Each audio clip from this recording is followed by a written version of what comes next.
शहर के बीचों बीच, जहां परछाइयां घूमती रहती हैं और रहस्य फुसफुसाते हैं, धोखे, विश्वासघात और न्याय की खोज से बुनी गई एक कहानी है। क्राइम स्टोरी एपिसोड 1 में आपका स्वागत है। इस वीडियो में हम 2014 में घटित एक मामले को देखते हैं। न्यू मैक्सिको राज्य के दक्षिण पश्चिमी भाग में स्थित स्लिवेन शहर के छोटे से शहर के निवासी उस समय हैरान रह गए जब एक स्थानीय निवासी पेफी योन का निवासी कैसी फॉरिंगटन था। तैरता हुआ चेहरा मिला। अपने किराए के घर के बाथटब में कैसी की मौत अपने आप में उसके माता पिता के लिए एक बड़ा झटका थी।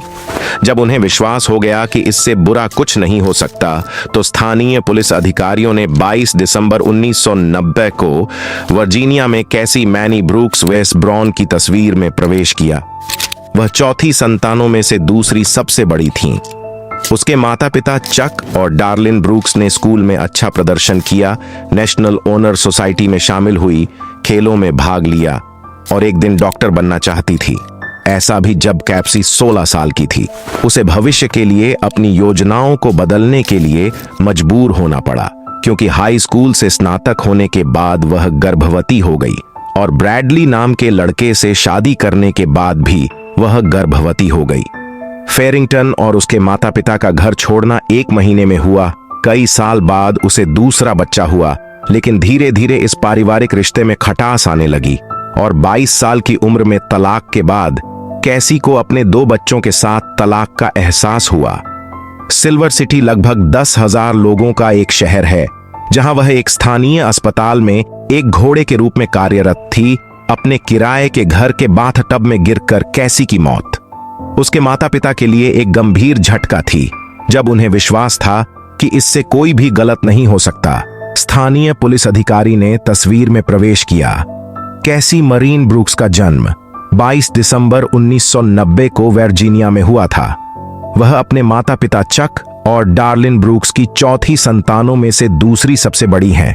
उन्होंने स्कूल में अच्छा प्रदर्शन किया, राष्ट्रीय गैर समाज में शामिल हुई, खेलों में भाग लिया और एक दिन डॉक्टर बनना चाहती थीं, चाहे कभी भी।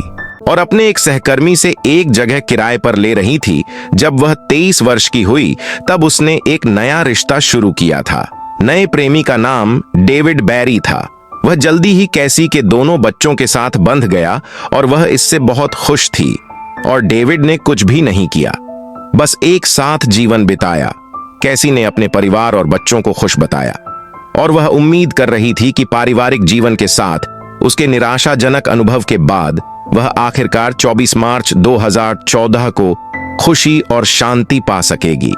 कैसी स्लीवर सिटी अस्पताल में अपनी रात की शिफ्ट पूरी करने के बाद उसने अपने माता पिता को फोन किया।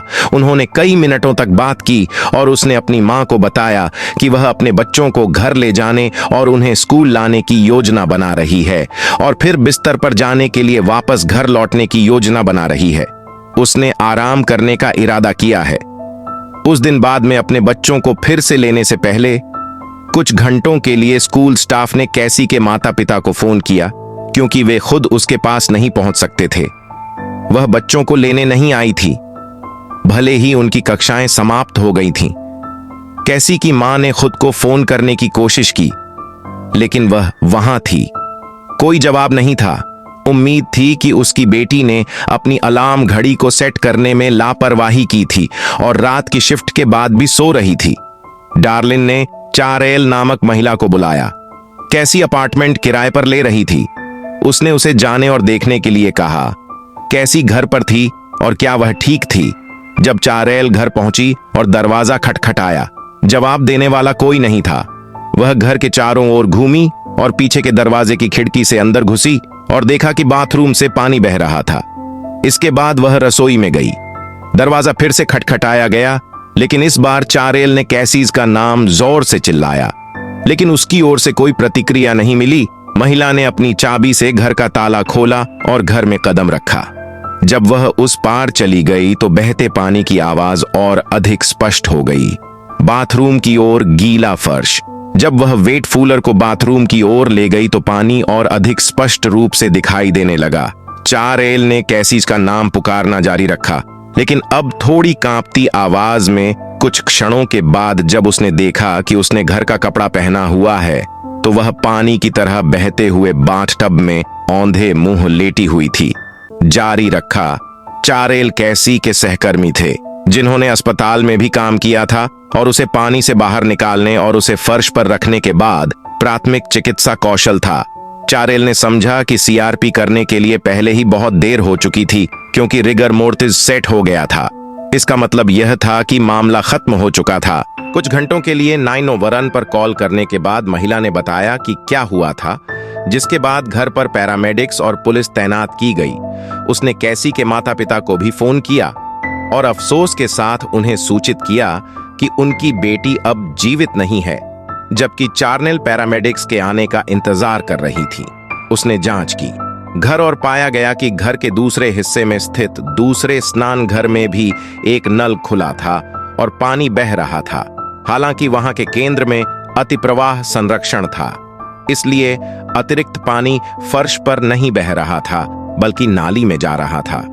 इस तथ्य ने भी चेल्स का ध्यान आकर्षित किया था। दीवार पर लटका हुआ तौलिया रैक हटा दिया गया था और फर्श पर पड़ा हुआ था।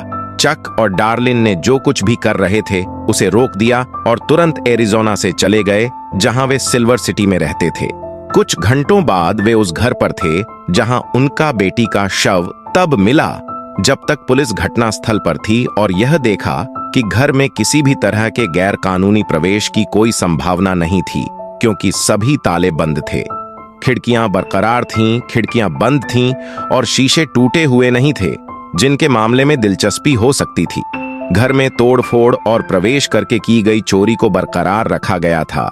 इसलिए स्थानीय पुलिस प्रमुख ने कैसी के माता पिता से पहली बात यह पूछी कि क्या उनकी बेटी खुद की जान लेने के लिए इच्छुक थी और क्या उसके पास ऐसा करने का कोई कारण था। चक और मारिन ने इस तरह की अटकलों को खारिज कर दिया और घोषणा की कि ऐसी कोई संभावना नहीं है कि कैसी ऐसा कुछ करेगी क्योंकि वह अपने बच्चों को इस तरह के किसी सौदे के अधीन नहीं करेगी। पुलिस ने व्याकुल माता पिता को कई बार बताया कि कैसी ने संभवतः स्वेच्छा से ऐसा किया था। यह ऐसा था जैसे वह उन्हें विश्वास दिलाना चाहता था। उसमें से आम तौर पर दुर्घटना का आभास लाई के माध्यम से होता है। इस मामले की जांच करने में 1 दिन लग सकता है। शव मिलने के कुछ ही घंटों बाद पुलिस चली गई और उसने चार्नेल को बताया कि वह घर का उपयोग कर सकती है। इस रवैये ने कैसी के माता पिता को हैरान कर दिया और उन्होंने खुद घर की जांच करने का फैसला किया। वहां अभी भी पानी था और जब उन्होंने बाथटब को खाली किया तो कैसीज को टब के किनारों पर काली धारियां मिली जो फर्श पर विभिन्न स्थानों पर रबर के जूतों के निशान से मिलती जुलती थीं। उन्हें कैसीज के चश्मे, उसके हेयर बैंड और कोट हैंगर के साथ यह सब मिला। साथ ही यह तथ्य भी मिला कि पुलिस ने तलाशी ली थी घर। उंगलियों के निशान के लिए चक और डार्लिन को आश्चर्य हुआ कि अधिकारी अपनी बेटी के मामले को जल्दी से बंद करने के लिए उत्सुक थे, क्योंकि गैर अपराधी होने के कारण केवल डीएएस अधिकारी को कॉल करने से पुलिस को कड़ी मेहनत करनी पड़ी, या कम से कम कड़ी मेहनत करने के लिए वे शायद कैसी मामले को बंद करने में खुश होते। जल्द ही लेकिन मेडिकल परीक्षकों की रिपोर्ट ने उन्हें ऐसा करने से रोक दिया। कैसी के शरीर पर उसकी गर्दन सहित कई चोटें थीं।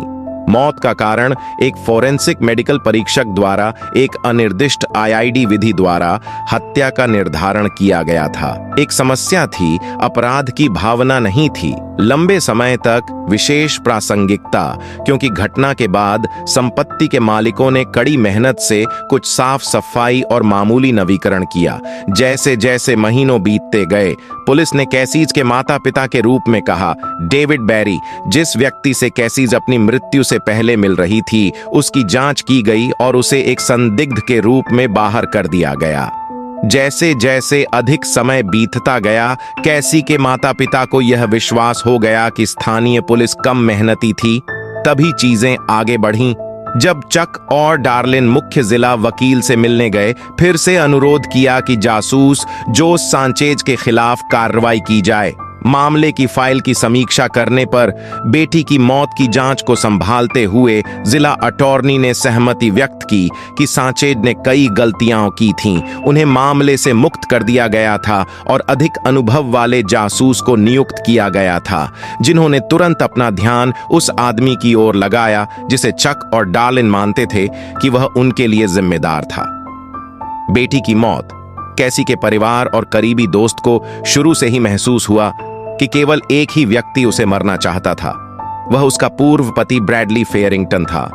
उसकी मौत पर वह और ब्रैडली मतभेद में थे और अपने बच्चों की देखभाल की मांग कर रहे थे। एक अदालत के फैसले में तराजू शायद बच्चों के पक्ष में झुक गया होगा, क्योंकि उसकी मां के साथ यह सभी के लिए स्पष्ट था कि ब्रैडली एकमात्र व्यक्ति था जिसने कैसी की मृत्यु के बाद लाभ उठाया। न केवल उसे खरीदे गए बच्चों की कस्टडी मिलेगी, बाल सहायता का भुगतान करने के अपने दायित्व से भी मुक्त। जो प्रश्न संभवतः आपके दिमाग में पहले से ही घूम रहे हैं, या ब्रैडली फॉरिंगटन को सही तरीके से ध्यान में क्यों नहीं लाया गया और उन्हें पहले ही दिन से संदिग्ध क्यों नहीं बनाया गया, ये दो प्रश्न हैं। स्पष्ट है कि साधारण व्यक्ति ने जीत हासिल की। दूसरी ओर आगे देखते हुए हम यह कह सकते हैं कि प्राधिकरण के सभी स्तरों पर अधिकारी वस्तुनिष्ठ निष्कर्ष से इनकार करेंगे। कोई भी यह स्वीकार नहीं करेगा कि ब्रैडली फॉरिंगटन केवल इसलिए संदिग्ध नहीं बन गया था क्योंकि वह सिल्वर सिटी पुलिस बल में था और उसके पास एक मामला था। कैसीज में आने वाले हर व्यक्ति के साथ अच्छे संबंध, कैसे जांच की जाए या मौत, वह काफी पुलिस बल था। कैसीज की मौत के लिए बस कुछ ही महीनों की अवधि के अलावा एक मकसद था। ब्रैडली के पास आवश्यक जानकारी भी थी कि वह आपको काम करने के तरीके के बारे में बहुत अच्छी तरह से जानता था। साक्ष्य को नष्ट करने का तरीका, स्नान के पानी ने शरीर के पीछे छोड़े गए किसी भी संभावित डीएनए नमूने को धो दिया और फर्श पर जूते के निशान को भी धो दिया। उन्हें सामने का दरवाजा तोड़ने की कोई आवश्यकता नहीं होगी, क्योंकि कैसी ने इसे स्वयं भी खोला है।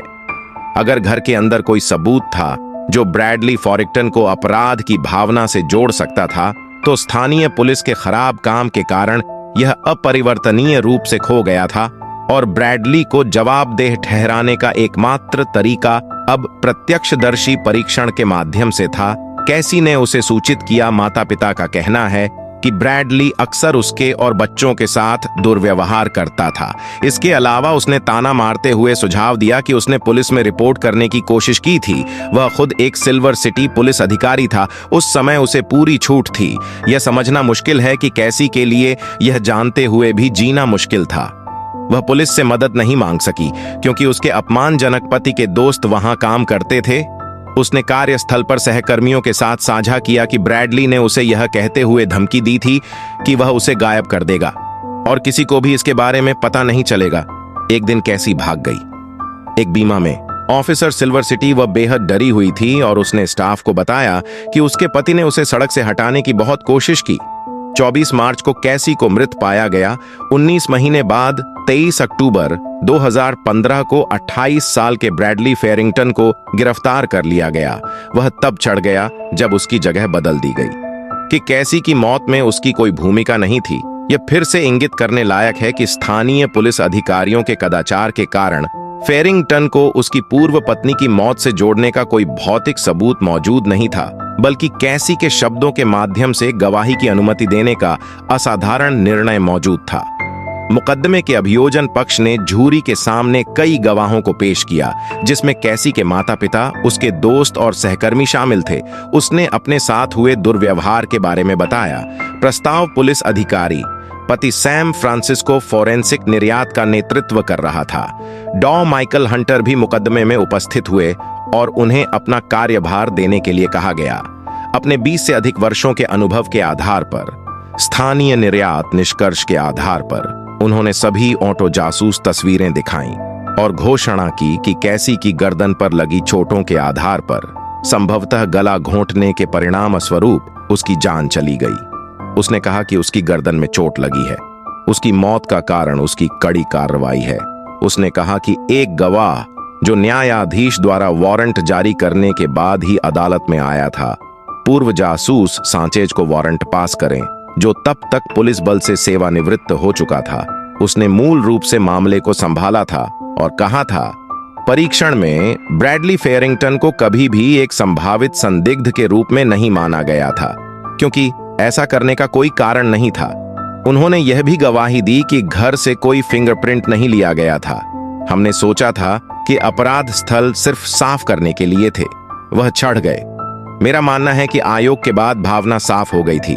अपराध के बारे में 1-2 घंटे के विचार विमर्श के बाद फिंगरप्रिंट एकत्र क्यों नहीं किया गया? 7 सितंबर 2018 को चोट के दोषी ब्रैडली फेयरिंगटन को दोषी ठहराया गया। उन्हें 2020 में 30 साल की परेड मांगने की संभावना के साथ आजीवन कारावास की सजा दी गई। फेयरिंगटन ने दायर किया और न्यू मैक्सिको सुप्रीम कोर्ट में अपील की। अपनी अपील में फेयरगटन ने तर्क दिया कि अदालत ने पीड़िता के सहकर्मचारी मित्रों और परिवार के सदस्यों द्वारा मुकदमे में मोनी का परीक्षण करने की अनुचित तरीके से अनुमति दी, जिन्होंने सर्वसम्मत निर्णय में धमकियों और घरेलू हिंसा के कृत्य के बारे में बयान दिए थे। राज्य उच्च न्यायालय के पास पर्याप्त सबूत थे। इसे खारिज कर दिया गया। गवाही के लिए उसकी कानूनी चुनौती को अनुमति दे दी गई। आदमी को फिलहाल सजा सुनाई जा रही है, जबकि स्टैंगर अदालत के फैसले के अनुसार उसके 2 बच्चे अब अपने माता पिता के